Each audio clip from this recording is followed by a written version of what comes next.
Good evening there, everybody. What is happening? Hopefully, you all are having a wonderful day today. So, when it comes down to it, I thought that I would talk about my little fight prediction of the big fight that is going to be happening this weekend. Of course, if you want to call it a quote unquote big fight.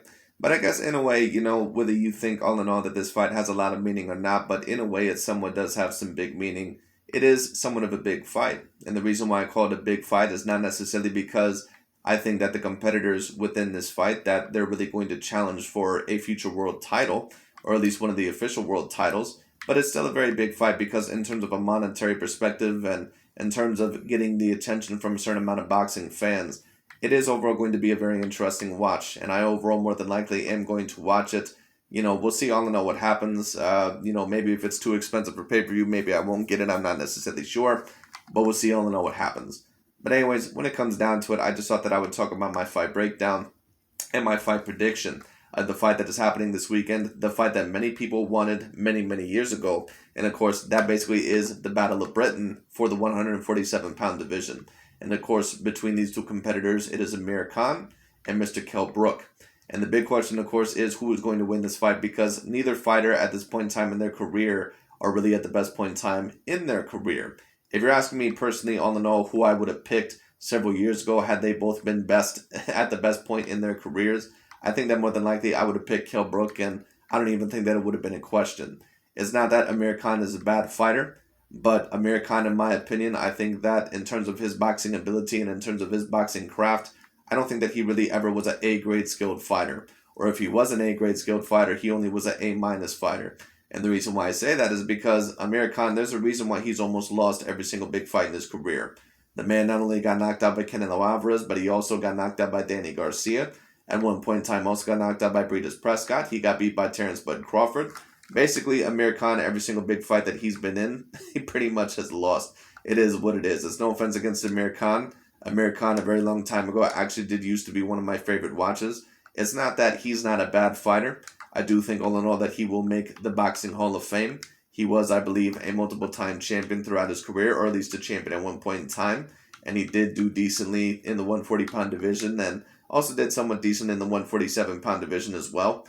But just when it comes down to Amir Khan and comparing him to that of a Kell Brook, I don't think, all in all, that I don't think that Amir Khan, I don't think that he has the boxing ability of what a peak Kell Brook has. But of course, Kell Brook is not necessarily at his peak right now. So the big question is, of course, who is potentially going to win this fight? Who is maybe the more worn down fighter? Which fighter overall has better punch resistance at this point in time in their career? And who overall can utilize that of the better game plan? And I'm going to talk about overall this in my little breakdown right now. But anyways, personally, if you're asking me, who do I think is going to win this fight and why? I still overall would probably have to pick that of Mr. Kell Brook, Special K. And the reason why I would pick that is because I think that both fighters are not at a very decent point in their career. I think that both of them, in terms of punch resistance, I think that both punch... Well, Amir Khan, of course, he's never really had punch resistance in the first place. But when it comes down and when it comes to Kell Brook, he does not have much punch resistance either. Of course, the last time that I seen him in a fight, it was against Terrence Bud Crawford. And he ended up getting knocked out, I believe, within about 4 rounds. And I was a little bit surprised there. Because even though I knew that Kell Brook pretty much was, completely cooked at that point in time in his career, because he had came off of 2 knockout losses, I believe, to not only Errol Spence Jr., but also Gennady Triple G Golovkin. So I knew that he pretty much was damaged goods. I did expect him to at least last several rounds against Terrence Crawford, and that did not even happen. He could not even last a full 4 rounds.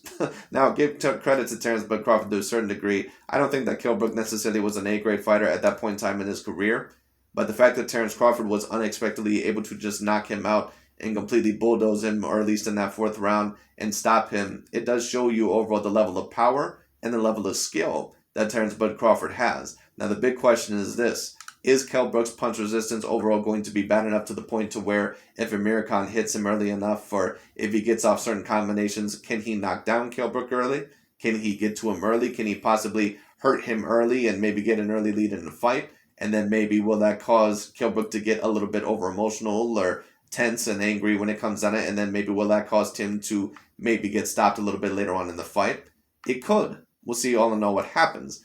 But I do have to say that I believe that even after that Terrence Bud Crawford knockout, I think that Kell Brook maybe even debatably still has better punch resistance than what an Amir Khan at this point in time would have. Shit, Kell Brook at this point in time in his career may have better punch resistance than what even the best version of Amir Khan has ever had. Amir Khan, of course, is not known for his strong chin. It just is what it is. In fact, he's known for probably having one of the weaker chins in boxing history. It just is what it is. But anyways, when it comes down to it, it is going to be very interesting to see, especially how the early rounds play out. Amir Khan, of course, he usually can be a very fast starter. He likes to get off, early blistering combinations. The jab, the left hook, and the right cross. What Kell Brook will have to do, in my opinion, is that he will have to time Amir Khan with the jab. He'll have to get in and out when it comes down to it, and more than likely throw that right cross down the pipe and maybe get him with a good left hook. I think that Kell Brook has an excellent 1-2, whether it be a jab or a cross, or whether it be overall a left hook and a cross. So it's going to be very interesting to see what game plan these guys overall utilize early. But just to overall talk about it in a more simplistic way, I do think all in all that Kell Brook, I think that he is the better strategizer. I think that he is the better strategist. I think all in all that he has more intellectual knowledge for boxing. I think that he is the more skilled fighter. And I think maybe that you can even debate that Kell Brook would be at a better point in his career than what that of an Amir Khan would be. Amir Khan has not fought, I believe, ever since that of 2019. Kell Brook has not fought ever since that of 2020. So in terms of the wear and tear and in terms of overall them being a little bit rusty, they're pretty much going to be near on that same level. But when I just took a look at both of their fights against Terrence Bud Crawford, because of course both of these fighters, they fought Terrence Bud Crawford not too long ago, only a few years back. I thought that Kell Brook had the better performance, even though he didn't last anywhere near as long as Amir Khan. I thought all in all that he had the much better performance over that of a Terrence Bud Crawford. Now, of course, Amir Khan, he was actually able to last longer, so certain people, they may say, well, you just said that Kell Brook maybe debatably has better punch resistance, so why all in all did Amir Khan last longer than Terrence Crawford?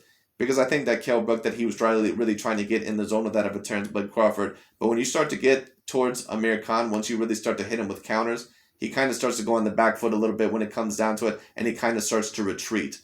And Amir Khan, even though he thinks that he can fight extremely well on the back foot, I don't think necessarily that he can. And the more that he actually usually is on the back foot when it comes down to, especially against a fighter that can somewhat strategize against him, he will get hit a little bit more often when it comes down to it, and he can get caught. Amir Khan, like I said, he's not a bad boxer. He never, in my opinion, was the worst skilled boxer, but he certainly was never the creme de la creme. It just is what it is. Amir Khan will get hit with certain counters. He will get hit with certain combinations. Sometimes his combinations are a little bit too long. Not only that, but he has very poor defense at times. He does not usually look for incoming combinations. He usually does not look for overall incoming counters. That's why, all in all, he ended up getting knocked out by Breeders Prescott and Danny Garcia. He also has a little bit of a problem sometimes not keeping his hands up. So Kell Brook overall is going to have to take advantage of that. He's going to have to get in and out of the zone. Sometimes he is going to have to rough it up with Amir Khan a little bit, even sometimes if he does get hit, because that is Amir Khan's weakness. He does not do very well with overall avoiding certain incoming counters or incoming shots that may be inside the zone. And his combinations sometimes can be very long. Or all in all, he gets a little bit too reckless and he may not see something incoming, so he'll get tapped on the chin and then he'll get hurt. And Kell Brook, I can tell that the way that he can still punch, at least with the last fight that I seen him in, which was against Terrence Bud Crawford, he still does have very decent power.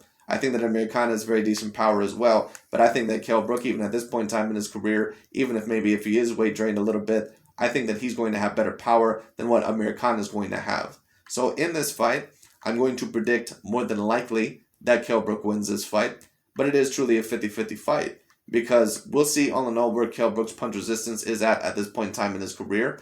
Not only that, but when it comes down to it, we're going to see the strategy of both of these fighters.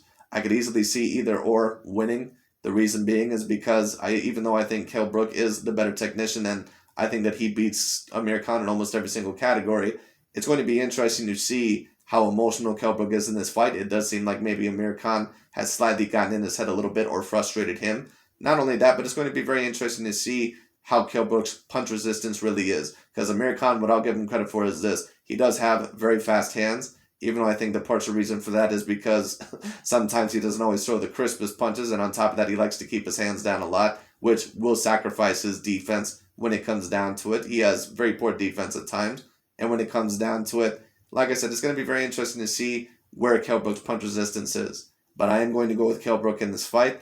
More than likely, I think that whoever wins this fight, it'll either be by latter round stoppage, somewhere within about 9 to 10 rounds, or I think all in all that it'll be by unanimous or majority decision. Could be majority decision. Would not be surprised at that at all. Would not be surprised at a split decision. But we'll see all in all what happens. Anyways, I'm going to go with Special K, Kell Brook here. We'll see all in all what happens. I believe that he's just the all-around better boxer.